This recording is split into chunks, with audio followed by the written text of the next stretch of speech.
Hello friends, welcome to Indian foods Tamil. இன்றைக்கி நம்ம ஆட்டு மண்ணீரல் குழம்பு எப்படி செய்கிறதுன்னு பார்க்கலாம்.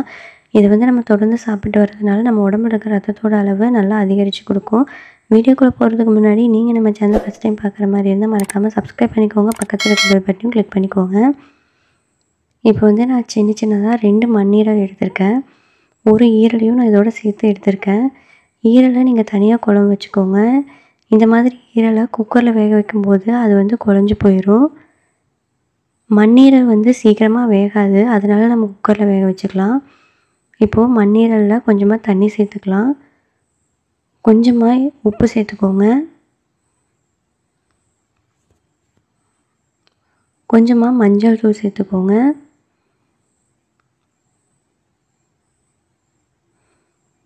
மஞ்சள் சேர்த்ததுக்கப்புறமா கொஞ்சமாக இஞ்சி பூண்டு விழுது சேர்த்துக்கோங்க.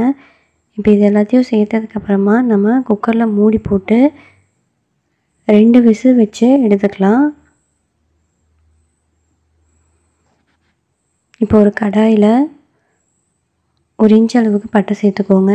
1 கிராம்பு சேர்த்துக்கோங்க. 1 ஏலக்காய் சேர்த்துக்கோங்க. கொஞ்சமாக மிளகு சேர்த்துக்கோங்க. 1 டீஸ்பூன் அளவுக்கு சீரகம் சேர்த்துக்கோங்க. 1 பிரியாணி இலை சேர்த்துக்கோங்க. 1 டீஸ்பூன் அளவுக்கு சோம்பு சேர்த்துக்கோங்க. இப்போ இது எல்லாத்தையும் சேர்த்ததுக்கப்புறமா நல்லா கலந்து விட்டுக்கோங்க. அடுப்பை லோ ஃப்ளேம்லேயே வச்சு நல்லா கலந்து விட்டுக்கோங்க. இல்லைன்னா இந்த மசாலா கரிஞ்சிரும். அதனால் நீங்கள் லோ ஃப்ளேம்லேயே வச்சு நல்லா கலந்து விட்டுக்கோங்க. இது லைட்டாக சூடானதுக்கப்புறமா நம்ம அடுப்பை ஆஃப் பண்ணிடலாம்.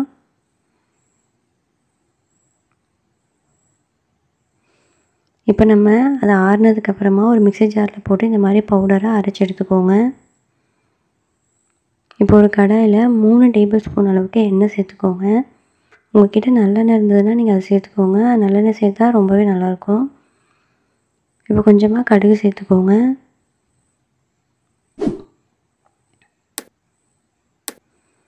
கடுகு பொரிஞ்சதுக்கப்புறமா சின்ன வெங்காயத்தை இந்த மாதிரி சின்னதாக கட் பண்ணி சேர்த்துக்கோங்க. நான் ஒரு 10 சின்ன வெங்காயத்தை இந்த மாதிரி சின்னதாக கட் பண்ணி சேர்த்துருக்கேன். சின்ன வெங்காயம் சேர்த்தும்போது குழம்போட டேஸ்ட் ரொம்ப நல்லாயிருக்கும். அதனால் நீங்கள் முடிஞ்ச அளவுக்கு சின்ன வெங்காயமே சேர்த்துக்கோங்க. வெங்காயத்தை சேர்த்து நல்லா இந்த மாதிரி கலந்து விட்டுக்கோங்க. வெங்காயம் நல்லா வதங்கட்டும். பாருங்கள், இந்தளவுக்கு வெங்காயம் வதங்கியிருக்கணும். வெங்காயம் வதங்கினதுக்கப்புறமா 1 டேபிள் ஸ்பூன் அளவுக்கு இஞ்சி பூண்டு பேஸ்ட்டு சேர்த்துக்கோங்க. சேர்த்து நல்லா கலந்து விட்டுக்கோங்க. இந்த இஞ்சி பூண்டு பேஸ்ட்டோட பச்சை வாசம்லாம் போகணும். அது வரைக்கும் நல்லா இந்த மாதிரி கலந்து விட்டுக்கோங்க.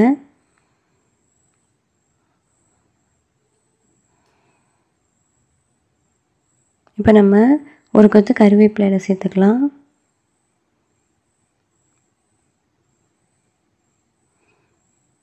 ஒரு பச்சை மிளகாயை சின்னதாக கட் பண்ணி சேர்த்துக்கோங்க. இது எல்லாத்தையும் நல்லா கலந்து விட்டுக்கோங்க.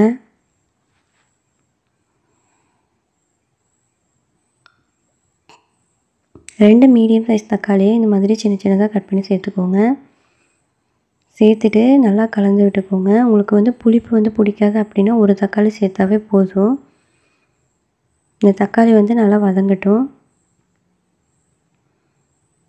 பாருங்கள், இந்த அளவுக்கு தக்காளி நல்லா வதங்கிடணும். நல்லா பேஸ்ட் மாதிரி நல்லா வதங்கிடணும்.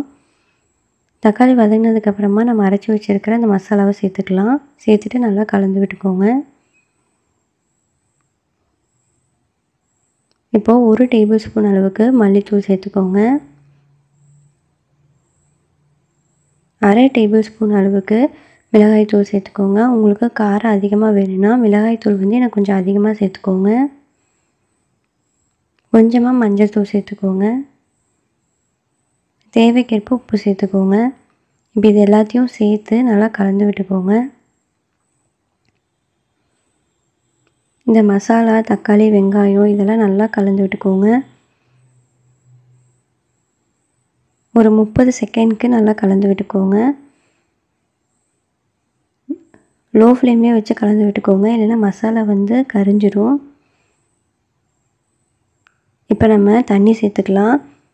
நம்ம மண்ணீரல் வேக வச்ச தண்ணி இருக்குது இல்லையா, அதையே நம்ம இதில் சேர்த்துக்கலாம்.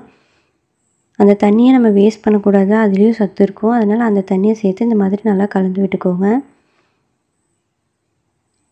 கலந்து விட்டதுக்கப்புறமா நம்ம மண்ணீரல் சேர்த்துக்கலாம். இந்த மாதிரி வேக வச்ச மண்ணீரலை சின்ன சின்னதாக கட் பண்ணி சேர்த்துக்கலாம். இப்படியே சேர்த்த வேண்டாம். இந்த மாதிரி சின்ன சின்னதாக கட் பண்ணிக்கோங்க. ஒரு கத்தி வச்சு சின்ன சின்னதாக கட் பண்ணிக்கோங்க. இந்த மாதிரி சின்ன சின்னதாக கட் பண்ணிவிட்டு இப்போ நம்ம இதை சேர்த்துக்கலாம். இப்போ இதை சேர்த்ததுக்கப்புறமா நல்லா கலந்து விட்டுக்கோங்க. கலந்து விட்டதுக்கப்புறமா நம்ம ஒரு மூடி போட்டு வேக வச்சுக்கலாம். இந்த மசாலாவோட பச்சை வாசம்லாம் போகணும். அதனால் மூடி போட்டு வேக வச்சுக்கலாம். இப்போ நம்ம தேங்காய் பால் ரெடி பண்ணிக்கலாம். கொஞ்சமாக தேங்காய் எடுத்து கொஞ்சமாக தண்ணி சேர்த்து நல்லா இந்த மாதிரி தேங்காய் பால் அரைச்சி எடுத்துக்கோங்க. ரொம்ப கெட்டியாக இருக்கணுங்கிற அவசியம் இல்லை. இப்போது ஒரு 6 நிமிஷம் கழித்து நம்ம எடுத்து பார்க்கலாம். இது 6 நிமிஷத்துக்கு மீடியம் ஃப்ளேம்லேயே வெந்துச்சு. இப்போ எடுத்து பார்த்தா மசாலாவோட பச்சை வாசம்லாம் போயிடுச்சு. இப்போ நம்ம தேங்காய் பால் சேர்த்துக்கலாம். தேங்காய் பால் சேர்த்து நல்லா கலந்து விட்டுக்கோங்க. உங்களுக்கு குழம்பு நல்லா திக்காக வேணும்னா நல்லா கொஞ்சம் நேரம் வேக வைங்க. இல்லைன்னா தண்ணியாட்டம் வேணும்னா ஒரு 2 நிமிஷம் தேங்காய் பால் ஊற்றினதுக்கப்புறம் வேக வச்சா போதும். இப்போ மூடி போட்டு ஒரு 2 நிமிஷத்துக்கு நல்லா கொதிக்க விடுங்க. 2 நிமிஷம் கழித்து எடுத்து பார்க்கலாம். இப்போ பாருங்கள் நல்லா கொதிச்சிருச்சு. குழம்பு நமக்கு ரெடி ஆயிடுச்சு. மசாலாவோட பச்சை வாசனும் போயிடுச்சு. உங்களுக்கு இன்னும் தண்ணியாட்டம் வேணும்னா இன்னும் கொஞ்சம் தண்ணி சேர்த்து கொதிக்க விட்டுருங்க. கடைசியாக நம்ம மல்லி இலை சேர்த்துக்கலாம். மல்லி இலை சேர்த்து நல்லா கலந்து விட்டுருங்க.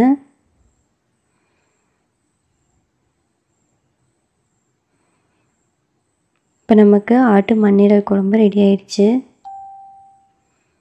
உங்களுக்கு இந்த வீடியோ பிடிச்சிருந்துச்சுன்னா மறக்காமல் லைக் பண்ணுங்கள், ஷேர் பண்ணுங்கள், சப்ஸ்கிரைப் பண்ணுங்கள். பக்கத்தில் இருக்கிற பெல் பட்டனையும் கிளிக் பண்ணிக்கோங்க.